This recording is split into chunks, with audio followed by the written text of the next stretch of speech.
राजकारण, समाजकारण, कोकणातील प्रत्येक घडामोड. सिंधुदुर्ग 24 तास आता नव्या रूपात. सिंधुदुर्ग संवाद, ताज्या घडामोडींसाठी आताच सबस्क्राइब करा. असलदे गावात दारूबंदी असतानाही गोवा बनावटीच्या अवैध दारूची विक्री होत असल्याच्या प्रकाराविरोधात ग्रामस्थांनी आक्रमक भूमिका घेतली आहे. नुकत्याच झालेल्या पोलीस कारवाईनंतर ग्रामस्थांनी संबंधितांना जाब विचारत चांगलीच समज दिली. यावेळी संशयित आरोपी अवधूत श्यामसुंदर वाळके याने अवैध दारू विक्रीची कबुली देत गावाची जाहीर माफी मागितली.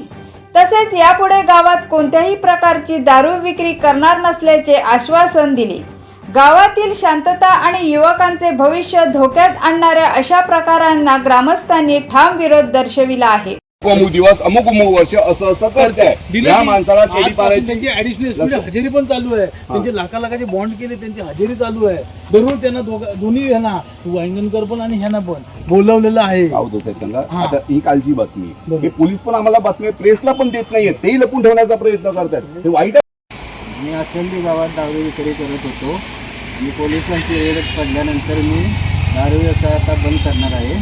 असलदी गावात परत मी दारू विकणार नाही. सर्वांची माफी मागिततो. आणि विषयाची काय बोल काय दारू विकणार नाही, याच्यापुढे परत गोवा बनावटीची दारू विकणार नाही.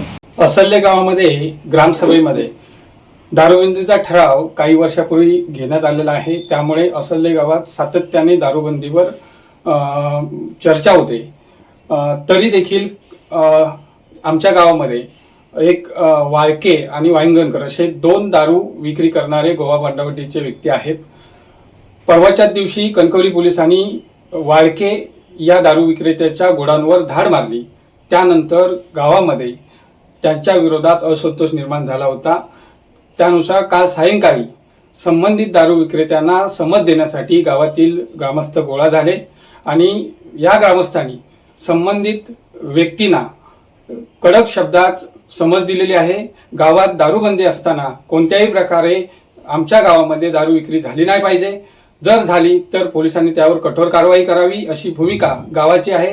त्यामुळे लवकरच संबंधित दारू विक्रेत्यांवर कठोर कारवाई व्हावी यासाठी प्रशासनाकडे आणि पोलिसांकडे निवेदन दिले जाणार आहे.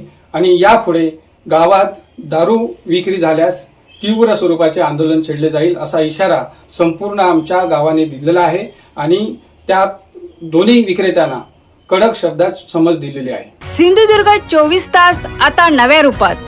सिंधुदुर्ग संवाद, ताज्या घडामोडींसाठी आताच सबस्क्राइब करा.